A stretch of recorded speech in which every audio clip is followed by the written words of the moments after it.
In a world full of expectations, some women lead with purpose, rise through challenges, and define success on their own terms. This is their journey where every voice echoes strength and every choice shapes a legacy.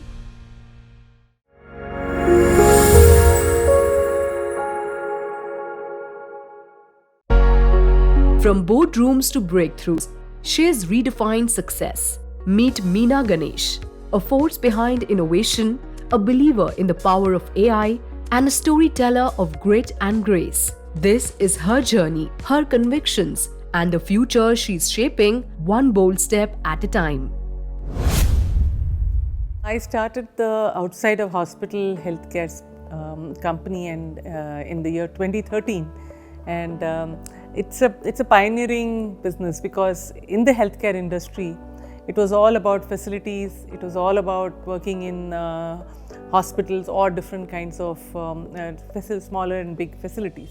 Now, when you start something of this nature, obviously there is a lot of pushback, there's a lot of concerns about, is this the right thing, is it good for the patient, is it good for the medical fraternity, the hospitals are a little worried. So this whole concern about how do you bring about change in the mindsets of people who are well set in their ways, I guess that's something that we had to work a lot on. I've gone through different kinds of challenges across my various businesses. The first of my business in the BPO sector was impacted by 9/11, and there was a sudden drop in all business that was coming in. All investors just completely froze, and we ran out of money. So you had to suddenly learn how to deal in that situation. Now roll forward to my Portea journey.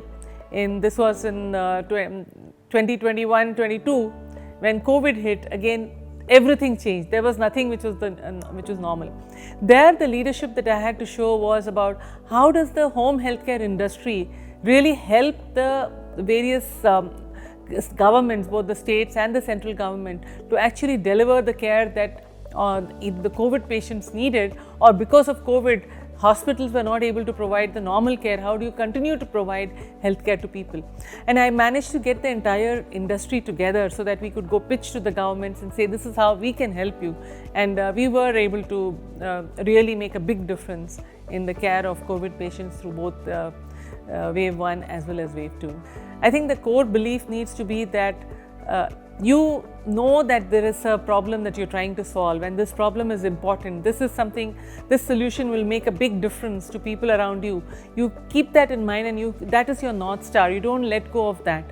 And you keep thinking about how you can improve the solution such that the customers are really benefiting. So if you keep your customer right in the center of your entire universe or what you're thinking, and keep trying to improve what you're offering to them, and make sure that they want to pay for it and create something that they will cry if it closes down. That, I think, is the most important thing that I keep remembering and trying to keep at the top of everything else. Now, whatever I do, I focus on, am I enjoying it at that moment? But that said, if you ask me to look back over the last 25 years as an entrepreneur and 15 years prior to that in the corporate sector, there are so many beautiful moments, memories that I've created, impact that I've had. I've created businesses which have changed the shape of those particular industries and has given employment to large number of people and has made life much better for a number of customers and users of my solutions. So yes, it has been definitely worth it, and I've had enough of, it's been a roller coaster ride. So there have been lots and lots of problems. But at the end of the day, was it worth it? Yeah, absolutely. Because you look back and say, hey, something has really changed because of what I did. Her story is not just about milestones, it's about mindsets. At the crossroads of innovation and ambition stands Devika, Chief Product Officer at OptraScan. In a candid conversation, she unveils her journey, the challenges that shaped her, the business mantra she lives by, and the lessons that fuel her drive to build the future. So I think the one piece that really stuck with me, specifically for advice, was that, be authentic to who you are. when you're leading a team, when you're leading an organization, you really have to be true to your own story. And that is what makes you a woman of worth. So, be it the way you're leading people, be it the way you're looking at culture, I think be true to who you are, be true to your story, your roots, and that really sort of, stands you out and makes you the woman of worth that you are. How I define ambition and purpose has really changed after this conversation, because I realized that everyone's story is unique. How they define ambition, how they define purpose, where the purpose comes from is so relative and subjective to each individual and so personal. And I think that's what makes it unique and so powerful. That ambition for me versus ambition for someone else might be so different, stemming from so many different backgrounds and experiences. And I think this conversation has really opened my eyes on that lens and shown me that there's not just one right approach to success. There can be multiple ways that sort of come together at the end. I have really heard this a lot, fake it till you make it. And as cliche as that sounds, everyone I speak to, everyone I look up to has had a point in their careers, in their businesses where they have had to make decisions out of the blind, out of the blue, not knowing where they're going to land or what's going to happen. And that's what I mean by fake it till you make it, is that this business mantra is something that I've seen cultivate in people. And just the ability to come out of the blue and make a decision and just hope and pray that it's an educated guess and it'll land where you want it to land, I think marks a great business leader. One thing that women lack a lot of times, unfortunately, is confidence. And when it comes to my turn to mentor, young women, aspirational women, the one and the only thing I would like to give them is the confidence and the belief that they are enough, they are worth, and they can do what they want to do, should they wish to do it. And so I think when I come to start mentoring young women, I just want to tell them that what their gut feeling, what they feel is right, is probably right, and they should just go ahead and do it regardless. Keeping work professional and having that personal aspect of working with family is very difficult, I'm not going to lie. It's very hard to separate personal and professional, especially at home versus in the office, because you carry all the stresses of work back at home and you want to segregate the boss and the father and your colleague and your father from each other. And I think the most important thing is to remember that all the disagreements that you have at office, at work, are professional, are only for the growth of the company. And the disagreements or the discussions you have are purely professional. And I have learned over time to segregate that and to make sure that that is kept aside when we exit the doors of the office, and when we come home it's just a father-daughter duo talking about anything but work. When I look back at my journey, I truly feel that everything we went through, everything I went through personally was a lot, but I think that makes you who you are. It makes you the woman of worth that you are today. And the success definitions for everyone are so different.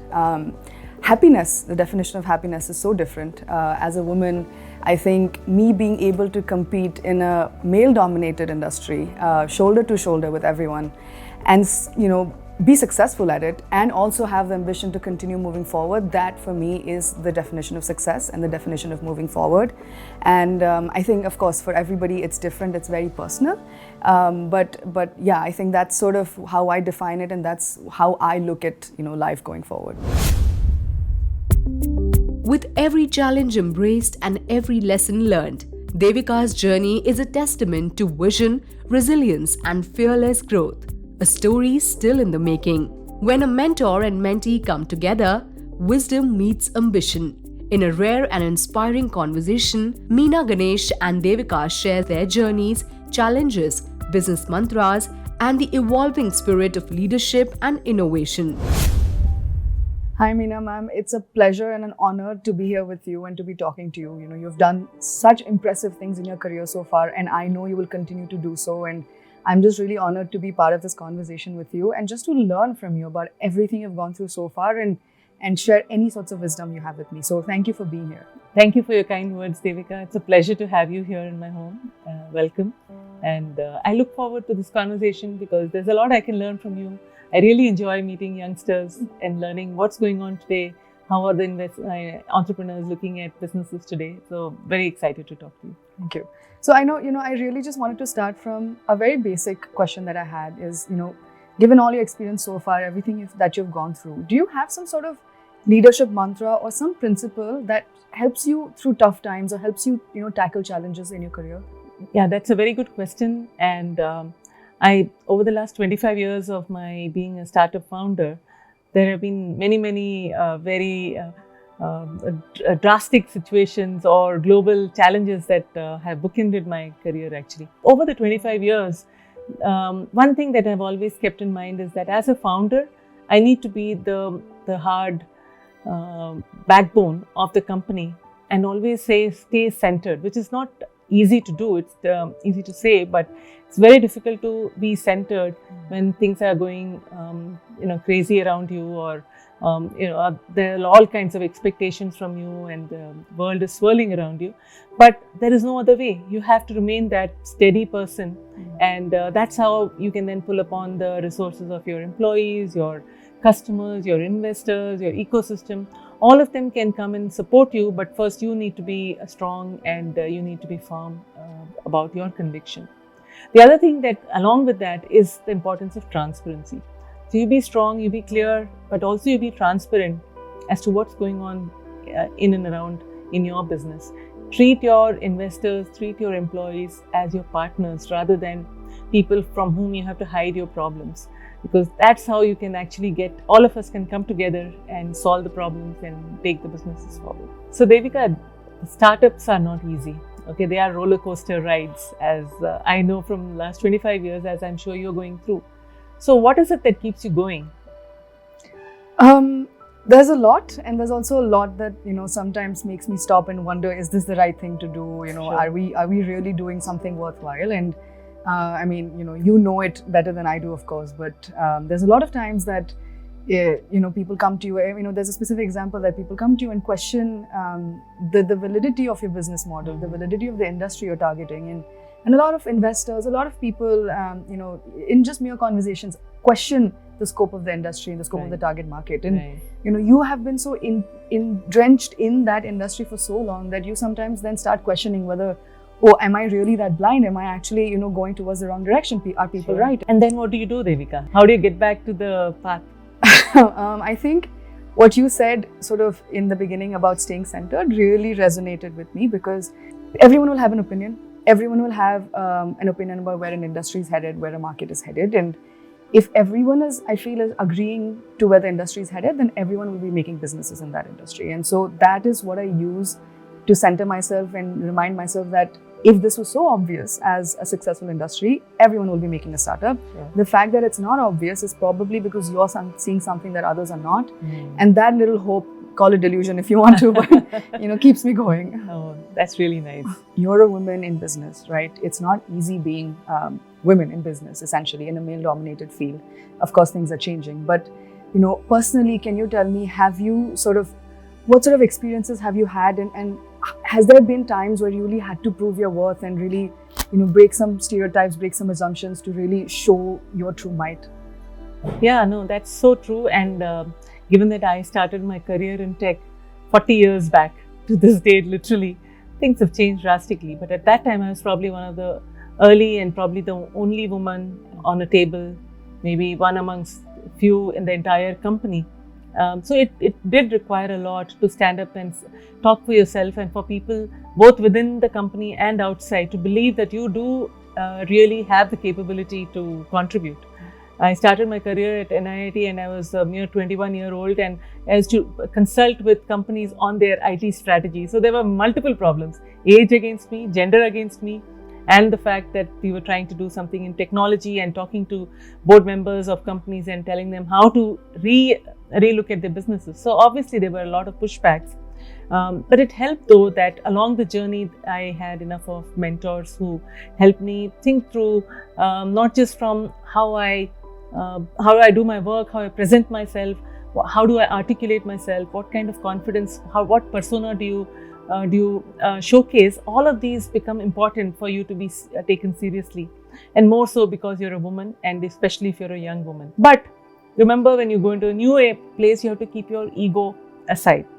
My entire journey of being in a startup has been across multiple sectors. Each time I'm starting afresh. Each time I'm resetting my own competence and starting from the bottom. Do I have the ability to do that without feeling upset about it that, hey, I did all this and nobody's recognizing me. No, that's fine. Leave all that aside. You're starting again. Be happy to start again. What has your experience in startups taught you, and what have you seen in the Indian ecosystem so far, and how has that shifted perhaps over the past 10, 12 years? Yeah. So when I first started, of course, 25 years back, my first startup, there was no ecosystem available. So that has changed drastically, and there are a lot of founders, a lot of mentors. It's easier for people to look for support in various, whatever spheres they want, whether in fundraising or making business plans or go to market. Whatever topic you take, there will be somebody that you can look to. So that's something which is helpful. How would you define your worth, and how would a 20-year-old businesswoman versus where you are now, how would that shift be for you? So one of the things that I'd like to tell the youngsters is that what you stand for, what you are capable of, you have to go back and index on that rather than what you look outside. Either you are looking at other people and seeing, am I good enough as them, or am I waiting for somebody's validation? Instead of that, can you just go back and see what is it that you bring to the table? What are your competencies? Work on that, keep getting better, and more importantly, be articulate. That I took a long time to get there, because again, coming from a very quiet conservative family, speaking out for yourself was not something that was norm. So I would tell them that don't worry about being that somebody's going to judge you. Speak up for yourself, be strong in yourself, and don't look for external validation at every step of your life. So Devika, I mean, you've been now running a business for multiple years, and I'm sure things would have happened along the way where there might have been very good opportunities which looked good on paper, but it didn't align with your values and you had to say no. So did you experience something like this, and how did you make the choice? And now do you regret the choice, or you think you made the right choice? So firstly, I do not regret this choice at all. So I mean, you rightly asked that question, because there have been, right when I was beginning to move into the space and beginning to work on this idea, there were a lot of cushiony job offers that I definitely got from really big, successful companies, global companies, and they had a well-defined role, well-defined responsibilities, well-defined structure to promotions, and I could see my future there, right? As anybody could, and I was tempted. Of course, I was really tempted, but I think what really pushed me to sort of go away from that was that, I mean, it's sort of similar to your question, is like it didn't align with my values. I really wanted to make an impact and be in a place where I personally was adding a lot of value. And in these big organizations, sure, I'm there today, tomorrow will be someone else in my spot, and the organization will continue as it is. Sure. And me being there or not being there will not really cause it a lot of difference. But in my business and my company, I know that me being there and not being there is going to cause a monumental difference. And I really, that was, I think, the pivotal moment where I knew that impact is something was very important to me, and as I'm sure it has been for you also. And just saying no to something was actually rewarding, in a sense that I knew that I was committed to this cause once I've already turned down that, and there was no other way to go after that. I had to go and choose this path. You're going to make it work. Lovely talking to you, Devika. I've learned a lot about you and what the younger generation of entrepreneurs are thinking. It's really wonderful, and I do believe that the future of entrepreneurship is in good hands. So many congratulations for what you're trying to build. Thank you so much. And Meena ma'am, I mean, you have done entrepreneurship as a woman in a time where it was absolutely impossible to do it. And today it's much easier. So for us, it's been much easier. But I know, and I can only imagine what you have to go through and you had to go through to come to this position. And people like you are an inspiration to us women who are young and still trying to make it and make a name for us. And everything you've said so far has resonated with me, and I'm sure with everybody so much. And I just look forward to staying in touch and continuously learning from you, because this has been a gold mine today. So thank you. Thank you so much, Devika. Pleasure. A conversation that bridges generations, fuels ambition, and lights the path ahead. As Meena and Devika part ways, their stories leave behind a legacy of learning, leadership, and limitless possibilities.